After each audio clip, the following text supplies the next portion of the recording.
እነዚህን 5 የጀግኖቻችንን አመለካከት ዛሬም መያዝ ካልቻለን እንደ ትናንትናው ዛሬ ትውልድ የሚኮራበትን ታሪክ መጻፍ የማይቻል ነው።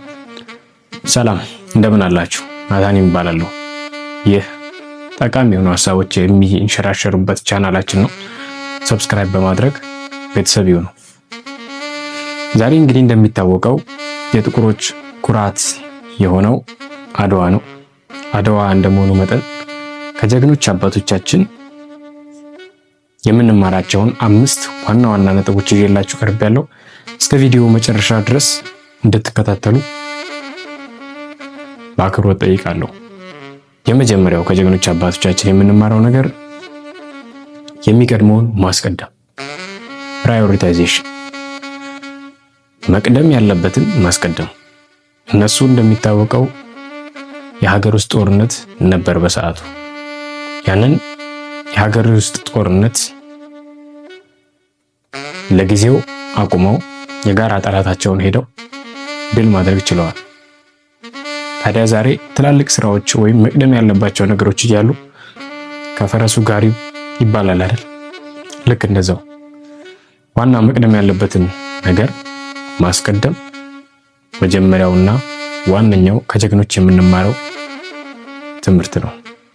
ሁለተኛው ያለኝ ሀብት በቂ ነው። ያለኝ ሀብት፣ ያለኝ የሰው ኃይል፣ ያለኝ የጦር መሳሪያ በቂ ነው ጠላትን ድል ለማድረግ። ጠላት የተለያየ ዘመናዊ የሚባል የጦር መሳሪያ ይዞ መጥቶ ሊሆን ይችላል። እነሱ ግን በሰዓቱ ጎራዴ፣ ጦር ጋሻ እንዲሁም አንዳንድ ሰዎች ቆመ ጠብቀኝ ነበራቸው። ታዲያ ያለኝ ኦፖርቹኒቲ ያለኝ አክሰስ በቂ ነው፣ ራሴን ለመቀየር በቂ ነው፣ ጠላቴን ድል ለማድረግ የሚል ማይንድሴት ከነሱ መውሰድ አለብን።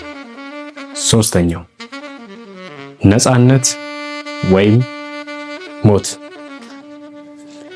ማንም እንደ ከብት እየነዳኝ እንደ ሸቀጥ እየነገደኝ ከመኖር ሞት የተሻለ አማራጭ ነው። ማንም እንደ ከብት፣ ማንም ከሰውነት ክብር ዝቅ አድርጎ እየተመለከተኝ መኖር የማይታሰብ ነው። አራተኛው ጠላት የማንም የበታች አይደለሁም። ማንም እኔን ሊገዛኝ አይችልም። ስሜቴ ሊገዛኝ አይችልም። የተለያዩ አክሽኖችን ሊገዙኝ አይችሉም። እኔ ሊገዛኝ የሚችለው እንደ ሰው፣ እንደ ማንነት ሊያከብረኝ የሚችል ሰው እንደ ሰው ላከበረኝ ብቻ በእኩልነት ከሱ ጋር እሱን የሰውነትን ክብር ለሱ ሰጠዋለሁ፣ እሱም እስከሰጠኝ ድረስ የሚል ማይንድሴት ነው። ያ ማለት የሰውነት ክብር የማይሰጠኝ ከሆነ ማንም ከእርሱ ጋር ሊቀጥል አይችልም። አምስተኛው ሰብአዊነት። ጠላት ሰው አይደላችሁም፣ ከሰውነት ክብር ዝቅ ያላችሁ ፍጡራን ናችሁ ብሎ ሊገዛ ቢመጣም ድል ካደረጉት በኋላ የቆሰሉ ቁስለኞቹን፣ የተማረኩ ምርኮኞችን በሰብአዊነት ሰው የሚገባውን ክብር አክብረው ነው መመለስ የቻሉት።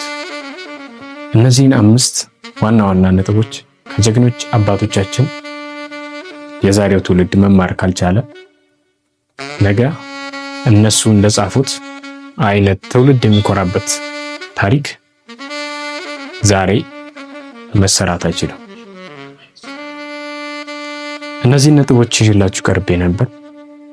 ታዲያ እንዲህ አይነት ሀሳብ የሚመቻችሁ ከሆነ ሰብስክራይብ ማድረግ እንዳትረሱ። ቪዲዮ ከተመቻችሁ ላይክ። መልካም ጊዜ